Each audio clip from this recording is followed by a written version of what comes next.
Buenas tardes, vamos a iniciar esta lección 23 ya de verdad y certeza. Voy a partir recordándoles que el examen final del curso se va a llevar a cabo el jueves de la próxima semana, el jueves 9 de diciembre.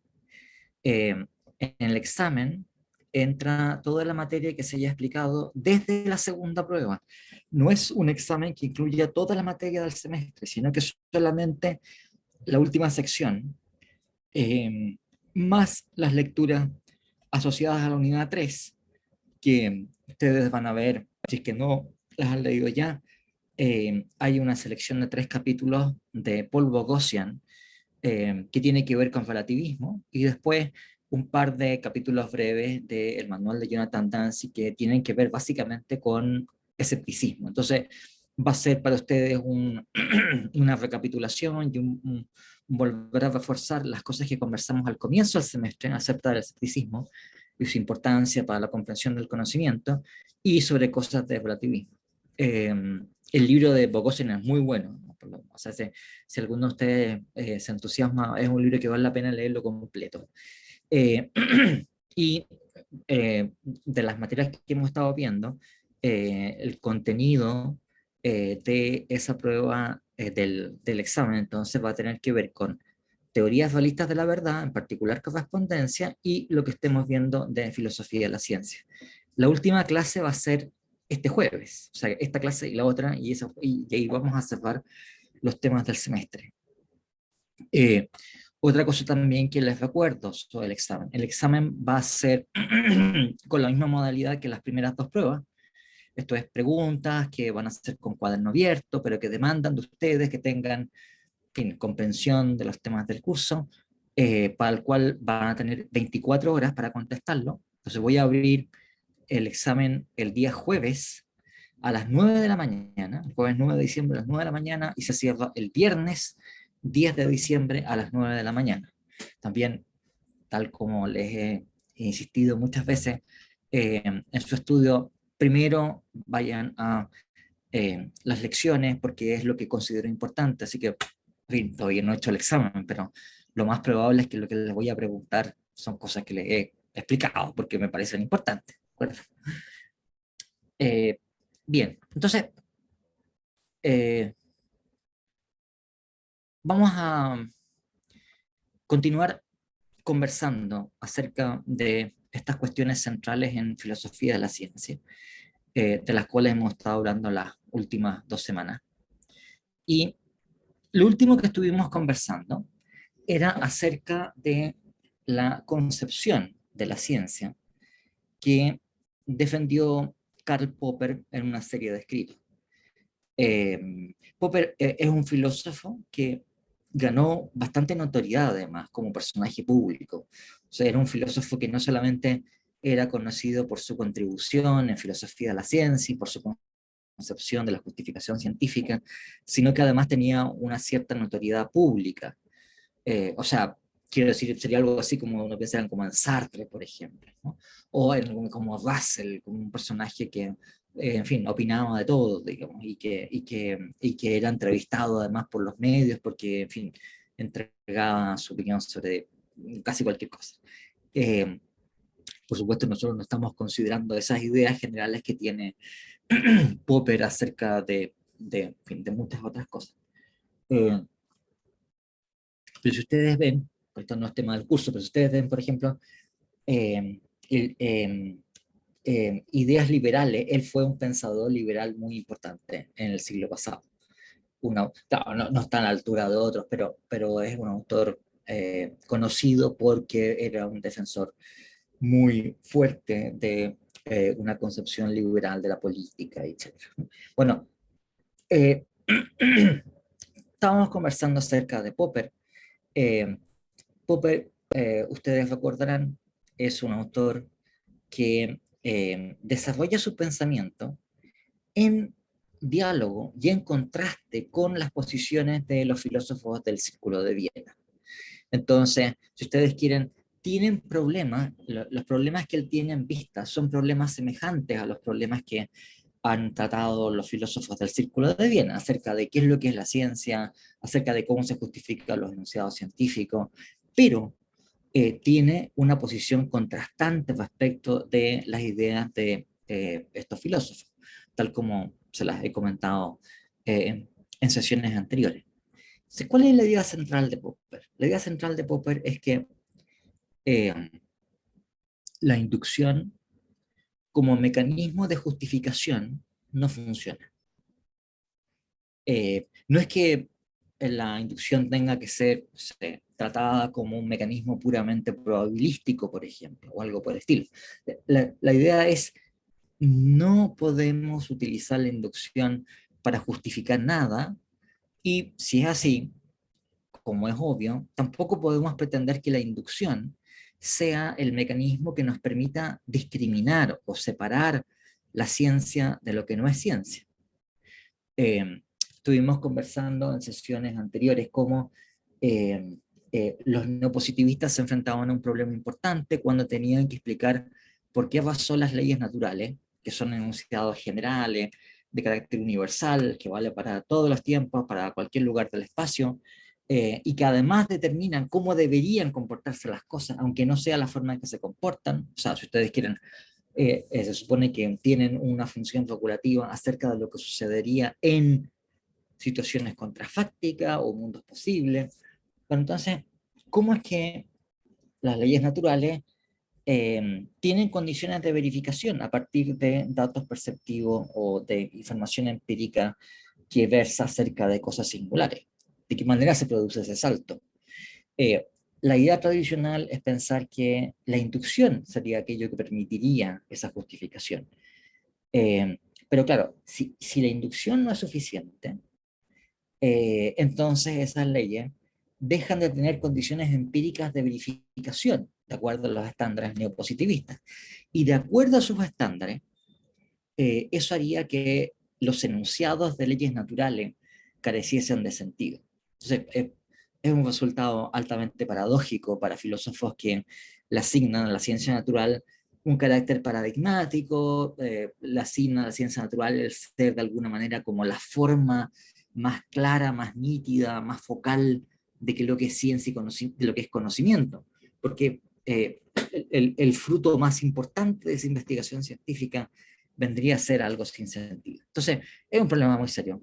Y la solución de Popper, si es que podemos llamar la solución realmente, pero en fin, pero es la reacción que tiene Popper frente a este problema. Es decir, bueno, si esto es así, entonces esto lo que implica es que no podemos descansar en la inducción como la gran forma en que la ciencia natural justifica lo que propone sobre el mundo. No podemos también suponer que es el uso de la inducción lo que permite discriminar entre la ciencia y lo que no lo es. Ahora sí, hay una idea que tiene Popper, que es que lo que hace que una ciencia natural sea ciencia tiene que ver con su, por decirlo así, contacto o su relación con la experiencia. Pero no es la forma de entender el contacto con la experiencia que ha sido propuesta tradicionalmente. Entonces, en la concepción tradicional, ¿cuál es el contacto con la experiencia? Que la constatación de hechos empíricos, la constatación empírica permite justificar enunciados universales positivamente. Entonces, esa imagen es la imagen que Popper va a modificar en un sentido, por decirlo así, poniéndolo cabeza abajo, por decirlo así, ¿no? O sea, en vez de decir que la constatación de hechos empíricos particulares permite justificar un enunciado universal, eh, lo que va a hacer Popper es más bien decir que hay una relación entre teoría científica y experiencia, no porque la experiencia permita verificar la teoría, sino que más bien porque la teoría se puede testear con la experiencia. Podemos someter a prueba la teoría. Podemos contrastar la teoría con lo que nos muestra la experiencia. Y ese contraste es un contraste que, por decirlo así, su rendimiento es negativo. Porque lo que puede pasar cuando hacemos ese contraste no es que verifiquemos la teoría, porque no importa el conjunto de datos empíricos que tengamos, siempre va a haber una insuficiencia para la verificación. Pero esos datos empíricos sí son suficientes, lógicamente, para refutar la teoría, para mostrar que la teoría es falsa. Entonces, la perspectiva de Popper es mantener la idea de que lo característico de la ciencia natural tiene que ver con su contacto, enganche con la experiencia empírica, con lo que nos muestra los datos empíricos. Pero, al contrario de la posición en la que descansaban los positivistas, eh, la función de ese contraste empírico es que permite falsear, refutar la teoría, no verificarla.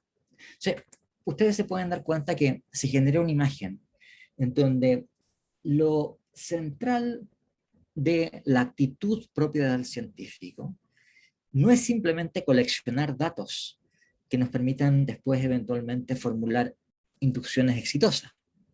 Si ustedes leen, por ejemplo, autores como Francis Bacon, un famoso empirista inglés del siglo XVI, un poco se genera esa idea de, ¿no? Bueno, en fin, la ciencia, lo propio de nuestro acercamiento al conocimiento es que nos basamos en la experiencia, y la idea entonces es que hay que recabar información, y una vez que hemos recabado un montón de información, podemos nosotros inferir inductivamente cómo son las cosas.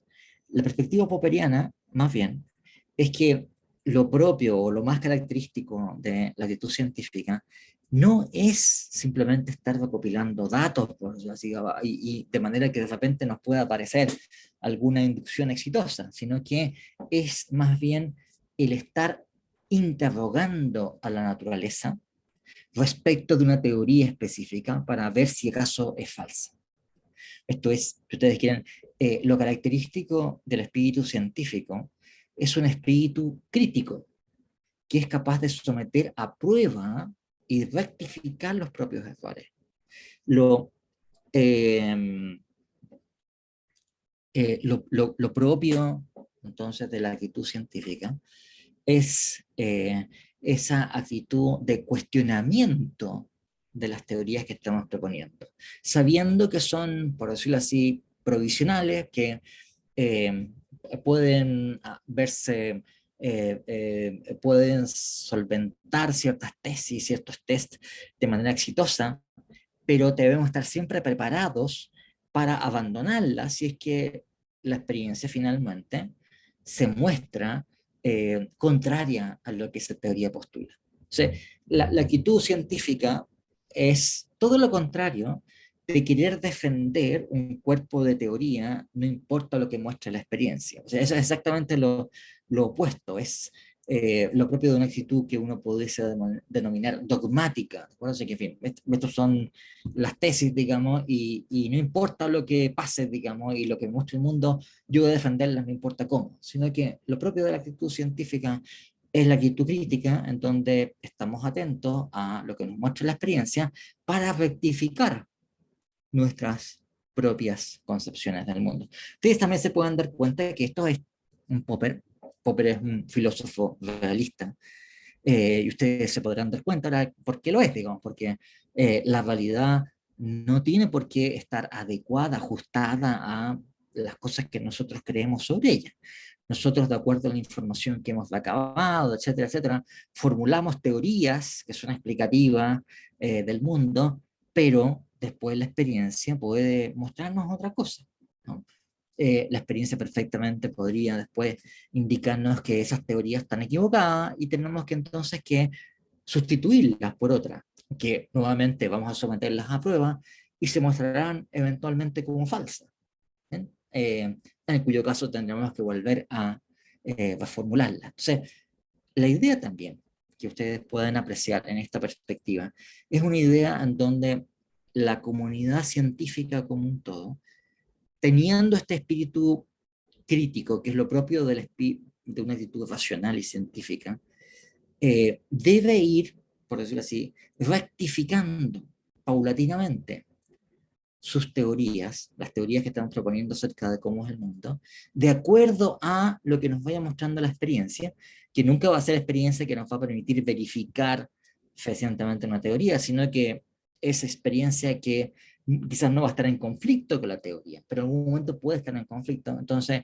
esa rectificación permanente, donde se propone una teoría, se rectifica, se propone una teoría, se rectifica, asintóticamente, o sea, en el límite de la investigación va a ir convergiendo con la realidad. O sea, la sucesión de estas rectificaciones que deben efectuarse por este espíritu crítico científico de someter a test las propias concepciones, lleva, si es que uno esto lo prolonga al infinito, por decirlo así, al límite, a una convergencia cada vez mayor con la realidad, aunque quizá no se alcance nunca una convergencia completa, pero sí, la idea es que a medida que pasa el tiempo y que se va haciendo esa rectificación, esta convergencia comienza a aumentar. Noten ustedes que el procedimiento propuesto por Popper es un procedimiento que, al contrario de lo que sucedía con la inducción, ustedes recordarán, como lo conversamos, eh, tiene la peculiaridad de que nunca es, o sea, en fin, hay casos de laboratorio en que puede ser completa. Si yo les digo, ustedes no sé, digamos, ¿no? Todos los lápices de esta habitación son de color azul. Eso es un enunciado universal. Ahora, por supuesto, está restringido a todos los lápices que se encuentran en esta habitación. Y no sé, digamos, son 5 lápices. Yo puedo constatar empíricamente lo que sucede con cada uno de los 5 lápices. Yo puedo verificar empíricamente este enunciado, ¿verdad? Siendo un enunciado universal, pero es porque tiene un ámbito de aplicación muy restringido, versa solamente sobre los lápices azules de esta habitación. Ahora, una ley natural, en principio, aspira a tener una validez irrestricta, ¿no? O sea, las leyes naturales que nos entregan un conocimiento mayor de la naturaleza son de ese carácter. Y en ese caso, la evidencia que nosotros podemos acabar siempre se encuentra lejos de la totalidad de los casos a los cuales se aplica. Eh, entonces, cuando nos encontremos con inferencias inductivas, lo más que podemos esperar de ellas es que se trata de inferencias que nos ofrecen una conclusión probable, o más probable que su negación, digamos, que su contraria. ¿No? Bueno, una cosa peculiar del procedimiento que propone Popper es que cuando se trata de refutar una teoría o falsar una teoría, el mecanismo sí es lógicamente válido. ¿Okay? Si uno asume como premisa, por ejemplo, como decir, que todo FG, por ejemplo, ¿ya? Bueno, si yo constato un caso particular, basta uno, de algo que es F y que no es G, eso implica, lógicamente, que el enunciado universal inicial es falso. Y para esto no es una inferencia probable, es una inferencia deductivamente válida. La manera también en que lo presenta Popper es lo siguiente, así que supongamos que tenemos una teoría, vamos a llamarla la teoría T, que para estos efectos se concibe como un conjunto de enunciados, ¿de acuerdo? O sea, qué sé yo, piensen ustedes en una teoría axiomatizada, que tenemos un conjunto de postulados, y después hay cosas que se siguen deductivamente de ellas, pero podemos pensar en una teoría en donde la tenemos, por decirlo así, perfectamente clara lógicamente, en cuáles son sus postulados básicos y qué se sigue de ella. Entonces, la idea es que tenemos la teoría T y consideramos una consecuencia experimental de T, que vamos a denominarla E. ¿Bien? De manera que vale el condicional. Si T, entonces E. O sea, la idea es que la teoría T, si fuese verdadera, implica que deberíamos constatar experimentalmente tal o cual cosa. Eso es, podría, una consecuencia experimental de la teoría. Es una consecuencia de la teoría que podemos nosotros constatar empíricamente. Entonces, fíjense ustedes aquí cómo es la idea. Si uno constata empíricamente E y funciona, bueno, eso todavía no nos permite inferir lógicamente que T es verdadera. Esto en lógica se llama falacia del consecuente. O sea, si tengo una implicación del tipo si T, entonces E, yo puedo inferir E si es que T es verdadera. Eso es un bonus pones, ¿no? Pero yo no puedo inferir T, el antecedente, si el consecuente es verdadero. Bueno, entonces, no puedo inferir yo T de que E es verdadera, cosa que sí puedo constatar empíricamente. Pero yo sí puedo constatar que T es falsa, si es que E es falsa. Entonces, la falsación o la refutación popperiana es un mecanismo en donde yo puedo constatar empíricamente ese caso E, que es una constatación empírica, es verdadera o falsa. Y si es falsa E, o sea, si no E, yo puedo aplicar entonces el mecanismo del modus tollens e inferir que la teoría es falsa. Bien. O sea, esa es la idea central, el núcleo de la concepción de Popper, que él defendió además toda su vida. O sea, por supuesto hay aquí cualificaciones, qué sé yo, pero si uno, ahí hay una, por decirlo así, un itinerario continuo desde el año 34, en que sale publicado la primera edición en alemán del Logik der Forschung, o Lógica de la Investigación, hasta su muerte, que fue en los años 90. En que mantuvo siempre esta idea de que esto es lo central de la actitud científica, el tener una actitud crítica, el someter a testeo, el estar abierto a la refutación, etcétera, etcétera. Bueno, entonces, eh, eh, quiero yo ahora comentar con ustedes un par de dificultades importantes que tiene el programa, digamos, así, popperiano, por el cual eh, sus ideas sobre la naturaleza de la ciencia.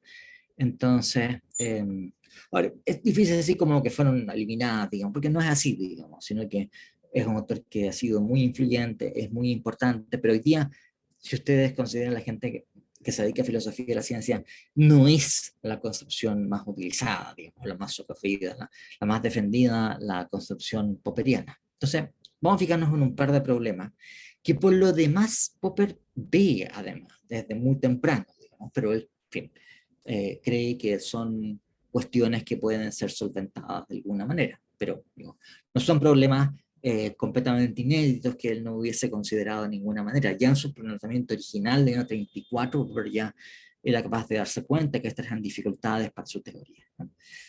Antes de eso, déjenme destacarles un punto adicional. Eh, bueno, la idea es que nosotros no podemos verificar una teoría como pensaban los neopositivistas, pero lo que podemos hacer es testearla y refutarla. Popper, claro, no tiene la verificación, pero tiene una noción, por decirlo así, que cumple sus funciones, que es la corroboración empírica. ¿Cuál es la idea de corroboración empírica? Una teoría que está corroborada empíricamente es una teoría que, uno, no está verificada, pero es una teoría que hemos sometido a muchos tests exigentes y ha salido exitosa. Ahora, porque esto hay que tomarlo con cuidado, porque eh, no es que tengamos una garantía de que la teoría es verdadera. Lo que tenemos es, por decirlo así, ciertas razones para elevar su estándar epistemológico, ¿no? Una teoría cuenta como corroborada, como digo, cuando la sometemos a muchos tests y test exigentes y la teoría resulta verdadera, o sea, resulta exitosa, no se muestra falsa en todos estos casos. Ahora, eso siempre está abierto a la posibilidad de que la teoría se pueda mostrar falsa ante experiencia ulterior. O sea, piensen ustedes, por ejemplo, lo que sucede con la mecánica clásica. La mecánica clásica, tal como la fórmula Newton, es una teoría que fue sometida a pruebas extremadamente exigentes y sus éxitos de predicción empírica son sorprendentes, ¿no? Debido a eso, por ejemplo, bueno, no sé, varios, en fin, algunos de ustedes seguramente van a después seguir estudiando ingeniería, por ejemplo, y van a estudiar básicamente física newtoniana, porque funciona, digamos, ¿no? Ahora, claro, ¿qué significa ahí la corroboración empírica? Entonces significa que debemos asignarle un estatus epistemológico alto a esta teoría, pero eso no implica que la teoría sea, por decirlo así, verdadera directamente y que no haya, por decirlo así, que esté perfectamente ajustada como son las cosas. Eventualmente, la mecánica clásica newtoniana se mostró después falsa, porque hubo algún tipo de test en donde no funcionó. Ahora, ¿no saben ustedes que parte de las razones por las cuales la mecánica relativista propuesta por Einstein fue tan exitosa era porque no solamente permitía explicar estos casos en donde fallaba la adecuación empírica de la teoría newtoniana, sino que además podía explicar por qué razón la teoría newtoniana era tan exitosa, ¿no? ¿Por qué razón la teoría newtoniana funciona cuando pensamos en velocidad, cuando tenemos velocidades bajas, digamos, muy lejanas de la velocidad de la luz? Eh, y eso es algo que es capaz de explicar la mecánica relativista. Entonces, la mecánica relativista, si ustedes quieren, parte de su fortaleza es que hace suya el pedigrí epistemológico de la mecánica clásica newtoniana, ¿no? O sea, no sería una teoría exitosa la mecánica relativista si nos dijese, no, mira, la mecánica newtoniana vale nada, digamos, ¿no? Hay que tirarla al tacho a la basura, hay que olvidarse de ella. Porque dijo, porque en fin, tiene hecho muchísimas. O sea, de hecho, no sé, digamos, hacemos volar cohetes y satélites y construir, calculamos la resistencia de los edificios dependiendo de física newtoniana. Y está perfectamente bien hacerlo. Entonces, hacer una cosa así sería algo que iría en contra, sería un motivo para no aceptar la mecánica relativista einsteiniana. Pero la mecánica lo que hace es mostrar que eso es lo que debemos esperar a velocidades muy bajas. Bueno, entonces, la idea, si ustedes quieren un poco, es que no pensemos en verificación de teorías, sino que pensemos en corroboración de teorías, que tiene que ver con esto, ¿no? Ahora, centrémonos en estos puntos que, como les había indicado, son dificultades que tiene el planteamiento popperiano. O sea, esta idea que lo característico de la ciencia es someter a testeo las teorías, que no podemos verificarlas, sino que solamente podemos nosotros refutar las teorías. Bueno, entonces, hay un primer problema que, bueno, a veces se lo ha denominado un problema convencionalista, o otras veces se ha hablado en fin, el problema que surge del carácter holístico de la confrontación de las teorías con la experiencia, ¿no? La cuestión es la siguiente, ¿no? Tal como ustedes ven aquí, pareciera que esto fuera muy sencillo, digamos. Tenemos la teoría implica E, si no E, entonces no T. Ya, listo, se acabó la cuestión. En circunstancias reales, sin embargo, en que uno quiere derivar una consecuencia experimental, no basta solamente la teoría, por eso así, desnuda, ¿no? Por colocarles un ejemplo, ¿no? Si nosotros queremos calcular cuál es la órbita de Marte alrededor del Sol, no basta con la teoría de la gravitación universal. O eso yo te dice, bueno, no, porque en realidad tiene que ser las leyes de las ecuaciones de la relatividad general. Pero pasa lo mismo, ¿no? No bastan las ecuaciones de relatividad general. ¿Por qué no? Bueno, porque tenemos que saber un montón de cosas acerca de Marte, digamos, ¿no? Acerca del Sol, ¿no? Acerca de la distancia entre uno y otro. Hay un montón de datos particulares que tenemos que nosotros certificar. Por eso, lo que nos muestra la teoría, sí que es verdadera, es que si las cosas son de cierta manera, entonces vamos a poder constatar tal o cual cosa. Pero para obtener esa consecuencia experimental que vamos a poder constatar, requerimos tener conocimiento de esas cosas. No digo, no es parte... a ver, Matías Mendoza dice, la mayoría de algunas teorías no son verdaderas ni falsas. Ojo, Matías, porque eso es antifalista, ¿verdad? No, lo que estamos diciendo es que puede ser que no lleguemos a saber si son verdaderas o falsas, ¿no? No es que no tenga la teoría, no sea verdadera o falsa, sino que más bien el problema es epistemológico, es cómo llegamos a saber que es verdadera, si es que lo es, o cómo llegamos a saber que es falsa, si es que lo es. ¿Bien? Eh, ahora, yo sé cuál es el ejemplo, ¿no? Si yo quiero saber cuál es la órbita de Marte, yo no puedo inferir cuál es la órbita de Marte sabiendo solamente las leyes de Newton. porque tengo que también que tener información acerca de otra cantidad de datos. O sea, por ejemplo, si yo voy a decir, mira, la órbita de Marte se explica porque hay una fuerza atractiva entre el Sol y Marte, digamos, y ya bien, pero ¿cuál fuerza?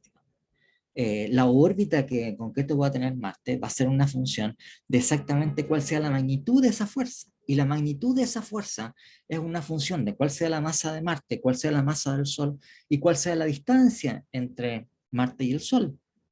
Y esos son datos que nosotros no vamos a poder inferir a partir de la ley de navegación universal, digamos. Son cosas que tenemos que conocer previamente, ¿no?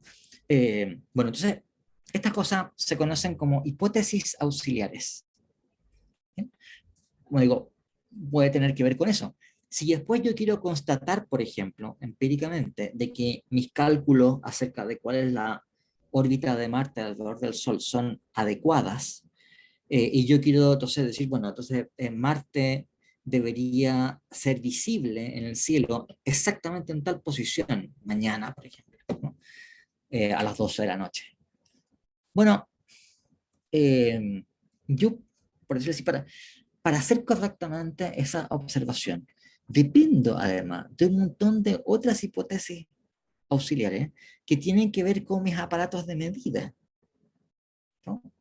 Por ejemplo, si yo no he sido capaz de determinar correctamente las coordenadas, por ejemplo, de el espacio del cielo en donde estoy observando, yo podría no observar lo que te veo, pero no porque soy fallero en mi teoría, sino porque me orienté mal. O sea, se ocupó un compás, digamos, y el compás estaba desalineado. Entonces, en vez de mirar donde tenía que ir, estoy mirando a otro lado, digamos, y por eso no lo vi. Y eso no es una falla ni la relatividad, ni la ley de gravitación universal, ni de mis estimaciones sobre las masas de Marte y el Sol, sino que tiene que ver con que mi compás estaba desalineado. Yo para observar Marte, bueno, Marte se puede observar a simple vista, pero bueno, supongamos que se trata de algo para lo cual requerimos un telescopio, por ejemplo. Bueno, piensen ustedes lo que está implicado en la construcción de un telescopio, en cuyas imágenes yo pueda confiar.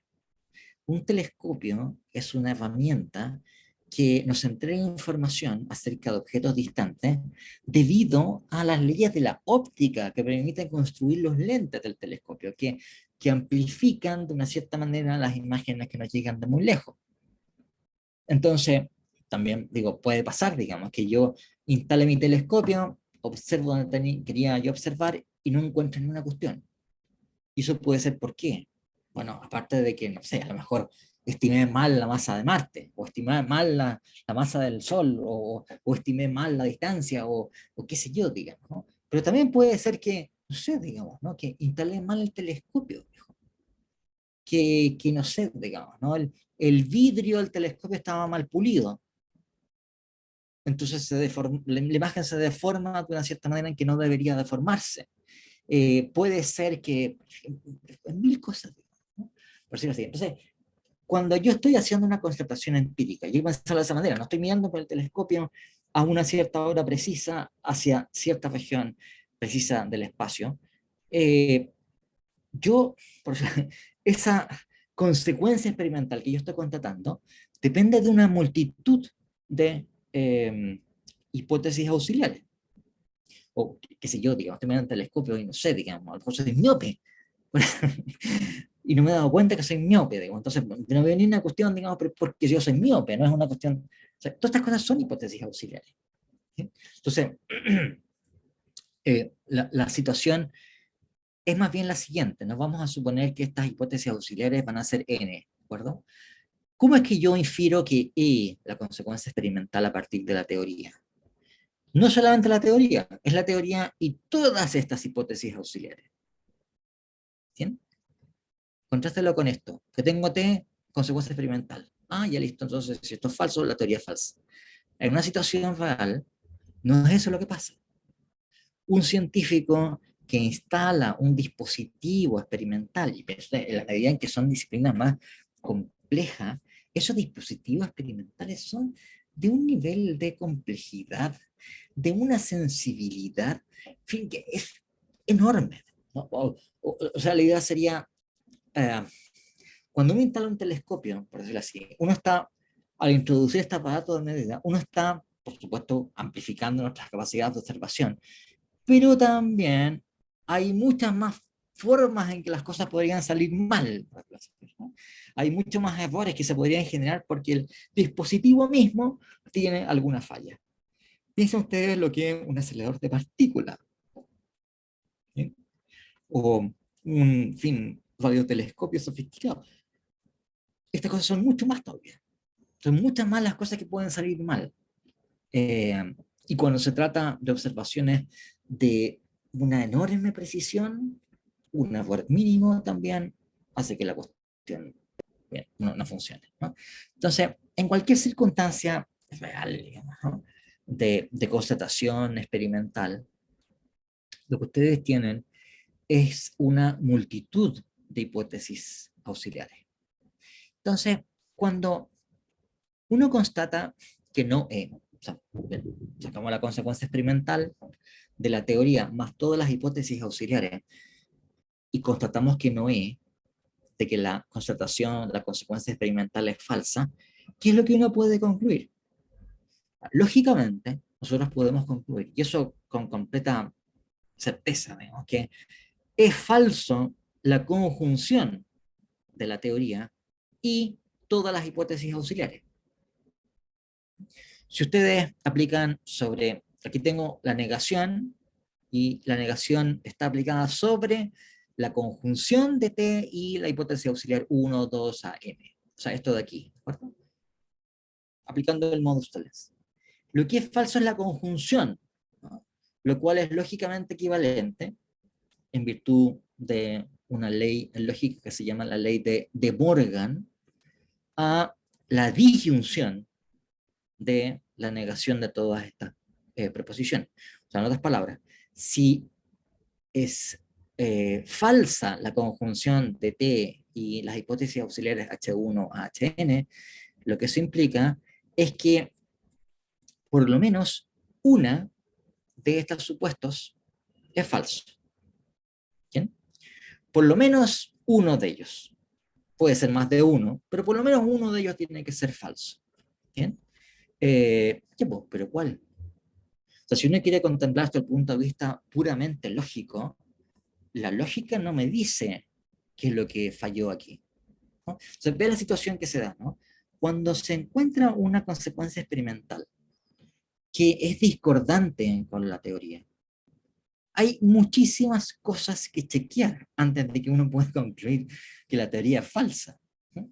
Hay muchas cosas que pueden estar mal antes de que yo llegue a concluir directamente que la teoría es falsa y hay que, pues, en fin, tirarla al tacho, digamos, ¿no? Y desecharla como algo que resulta falso, ¿no? Y de hecho, si uno ve cómo funciona la ciencia ordinariamente, eso es lo que sucede. Cuando se encuentra una consecuencia experimental que está en discordancia con la teoría, lo primero que piensa un científico no es que la teoría es falsa, sino que lo que piensa es, falló el experimento, ¿no? Y falló el experimento es que yo hice mal el experimento. Algún error cometí yo, digamos, y tengo que chequear, ¿no? Eh, por ejemplo, ¿no?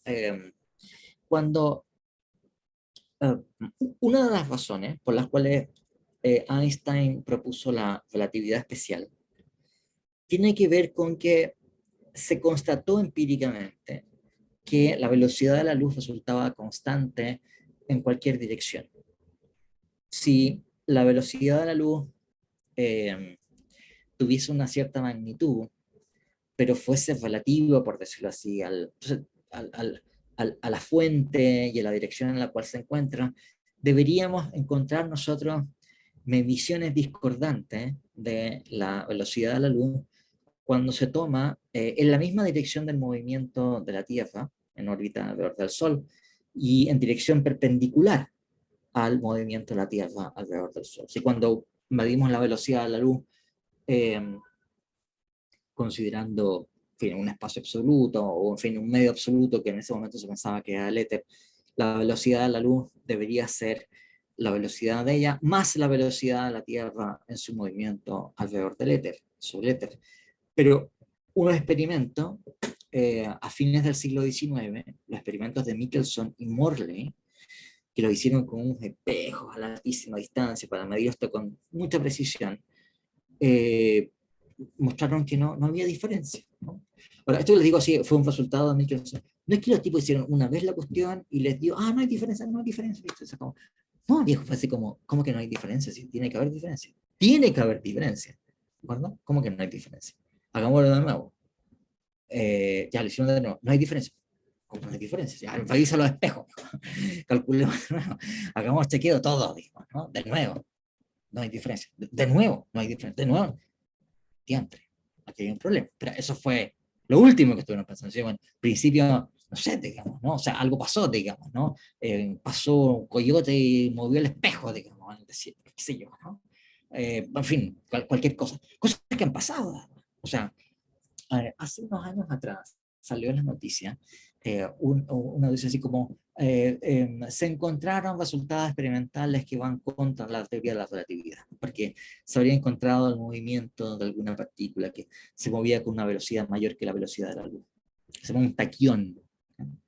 Porque ustedes saben, la relatividad lo que dice es que la velocidad de la luz es un límite y no hay cosas que se muevan más rápido que eso.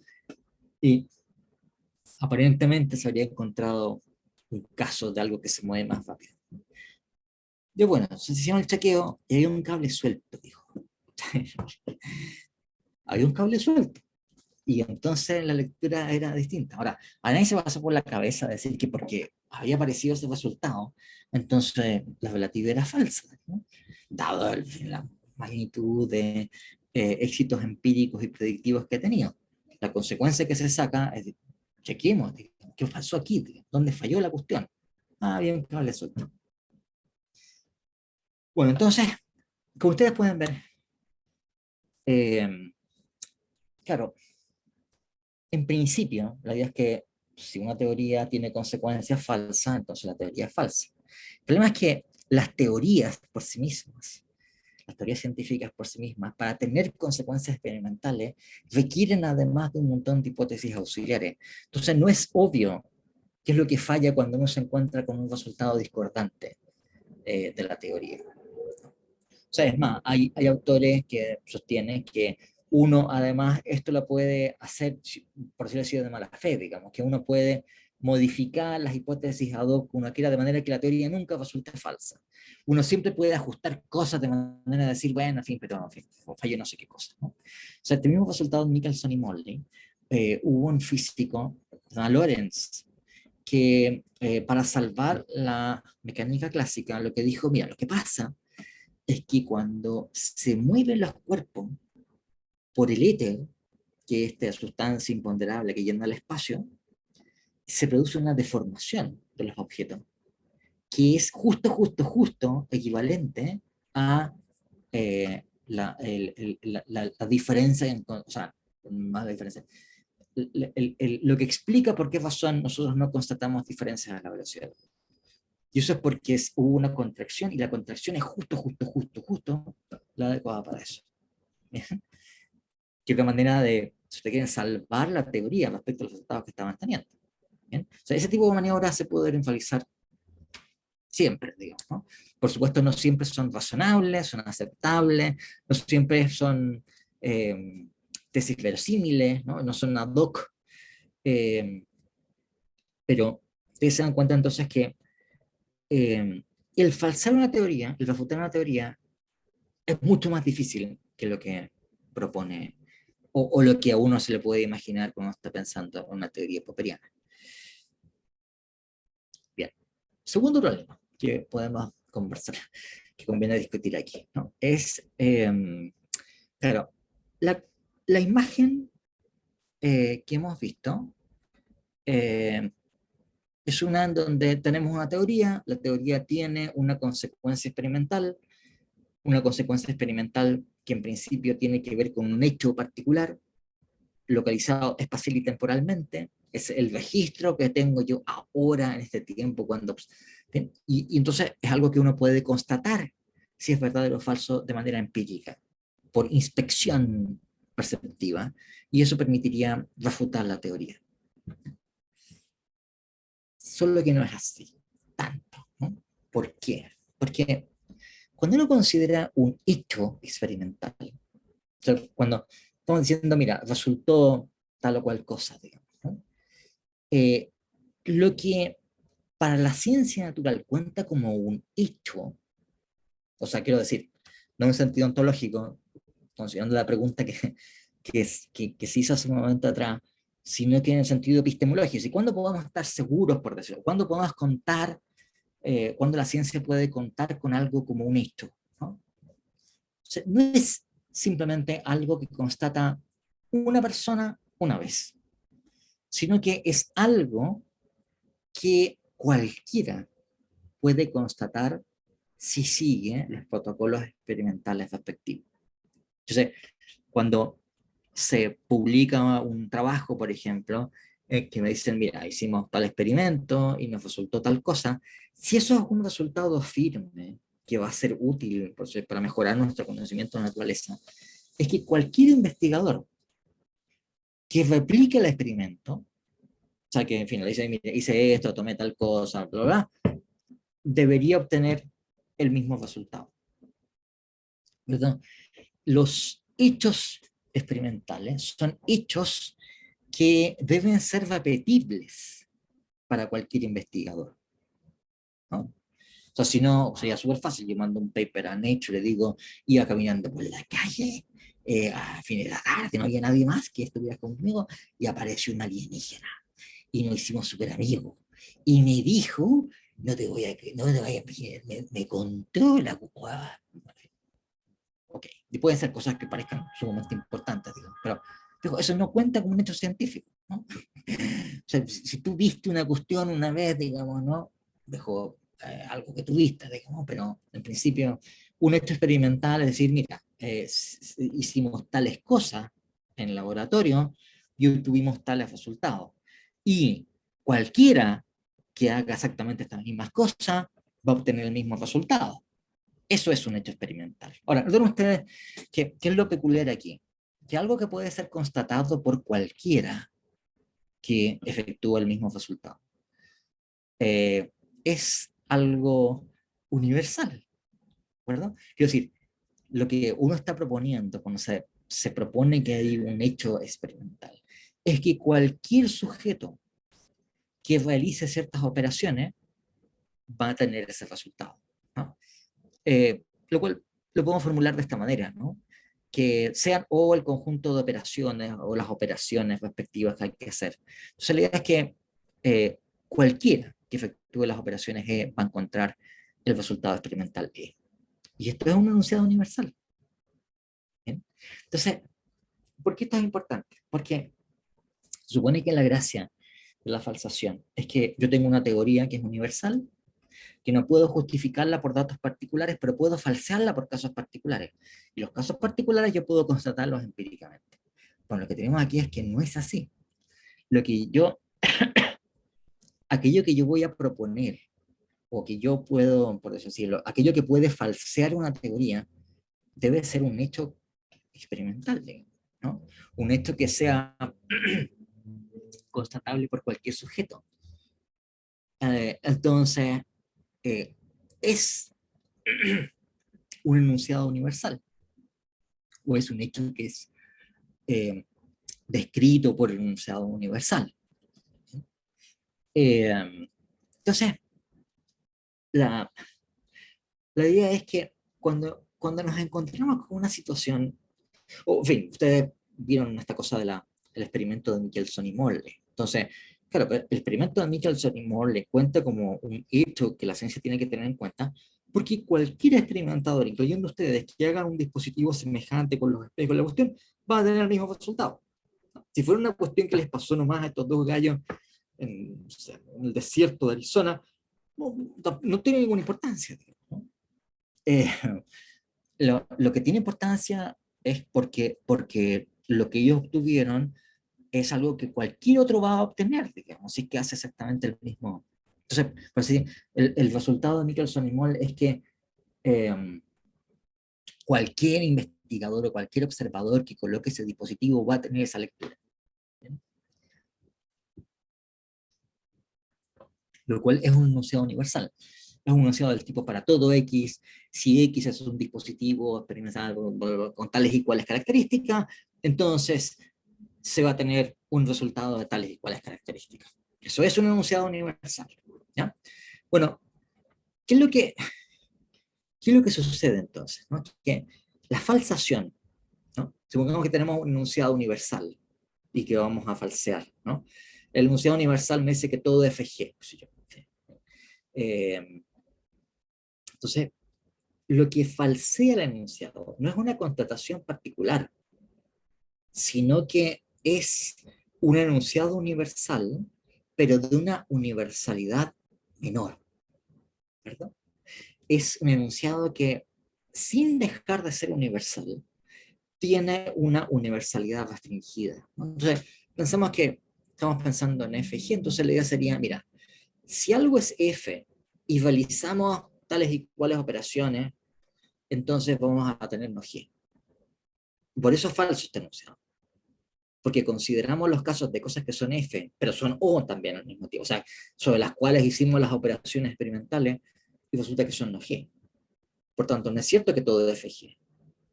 ¿Por qué? Porque por lo menos los F, que están bajo la condición de haber hecho la operación O, no son G. ¿Bien? O sea, es un enunciado, es un conflicto entre una teoría universal y otra teoría que es, si ustedes quieren, menos universal, pero sigue siendo universal. Ahora, ¿por qué esto es importante?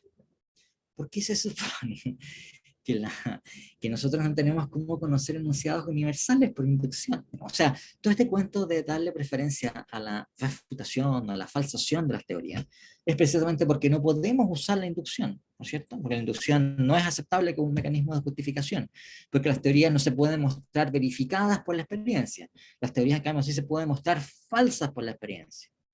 ¿Cuál es la pregunta aquí? ¿No? Si tenemos un conflicto entre este enunciado, un enunciado de universalidad mayor y uno de universalidad menor, ¿cómo sabemos que es verdadero el de universalidad menor? Si ustedes cuentan, si vamos a hacer caso de la posición popperiana, yo no puedo justificar el enunciado de universalidad menor por inducción, porque sigue siendo un enunciado universal. Yo no puedo justificar ese enunciado porque he constatado empíricamente en una serie de casos que las cosas son de cierta manera.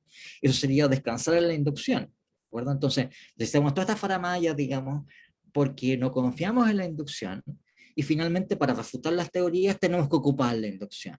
Bueno, entonces ocupamos la inducción, digamos, si es que finalmente vamos a tener que ocupar la inducción, usémosla, digamos, para que hacemos toda esta faramalla, ¿verdad? Bien, entonces, la cuestión aquí es que si uno va a seguir el planteamiento popperiano, este enunciado universal no puede ser justificado por la experiencia. No tiene verificación con constataciones empíricas particulares. A lo más puede ser falseado. Y si va a ser falseado, vamos a tener el mismo problema, porque aquello que cuenta como un hecho científico tiene que ser nuevamente un hecho universal, aunque de universalidad menor. Y de ese hecho universal tenemos el mismo problema, porque si es universal, entonces no puedo justificarlo por inducción. A lo más puedo falsarlo. Se genera un regreso al infinito vicioso. ¿Bien? Entonces, bueno, Popper sostiene que esto es un problema que se resuelve por una suerte de convención. Eh, al menos esa es la posición en la lógica de la investigación científica. No sé si yo no conozco los detalles de cómo es la evolución posterior. Pero ustedes pueden darse cuenta de lo problemático que es esto. Si al final el que uno decida, el que refutemos una teoría en virtud de una convención, bueno, no creo que no deje a nadie muy tranquilo, digamos, diciendo, bueno, podría la convención haber sido distinta, digo, podría haber sido decir, no, que bueno, la teoría mejor. En vez, de, en vez de pensar en la refutación empírica, no, mejor mantengamos la teoría. Hacemos la convención de que no, que la teoría está bien y la refutación empírica está mal. O sea, así seguiríamos con la astronomía tolemaica, porque bien, no pescamos ninguna refutación. Entonces, estos son temas problemáticos que tiene el planteamiento popperiano. ¿Okay? Bueno, ¿se tiene alguna pregunta en particular sobre esto? Bueno, Esto va a ser el último tema que vamos a estar viendo este semestre.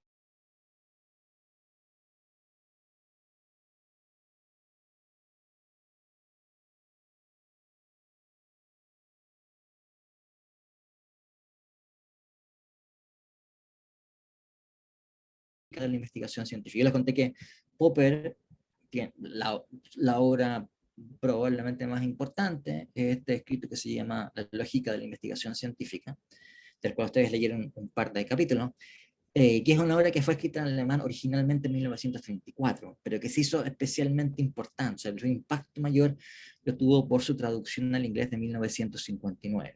¿Bien? Bueno, entonces, muy cerca de la publicación de esa segunda edición en inglés de Popper, Thomas Kuhn, el año 62, publica la estructura de las revoluciones científicas. O sea, ustedes pueden ver que son, por decir así, impactos en la filosofía de la ciencia que se dan en una época más o menos parecida. Y las dos, aunque no son los únicos elementos, pero las dos fueron muy relevantes para la superación de la perspectiva neopositivista dominante hasta entonces, especialmente en Estados Unidos, ¿no?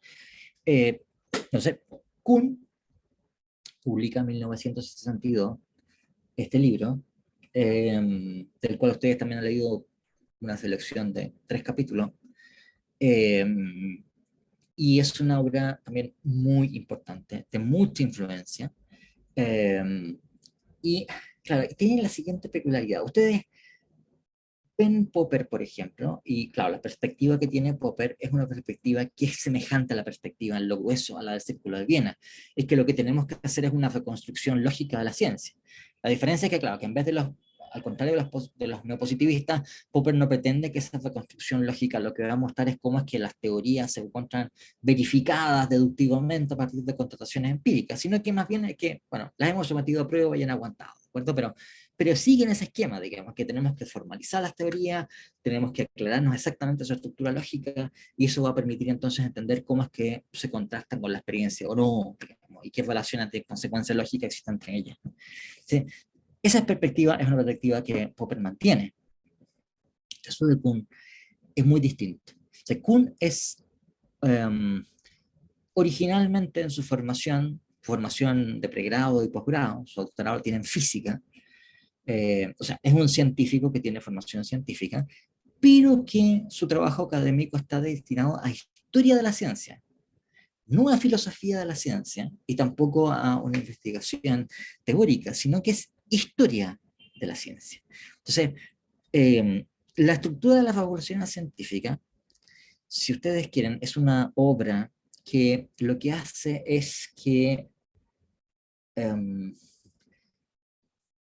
redescribe, rearticula cómo es que se producen ciertos fenómenos de cambio de nuestras creencias científicas acerca del mundo, considerando una paleta de casos históricos concretos y cosa por usted que es lo que hace un historiador, digamos, ¿no? O sea, en fin, un historiador que puede estar, no sé, estudiando, qué sé yo, ¿no?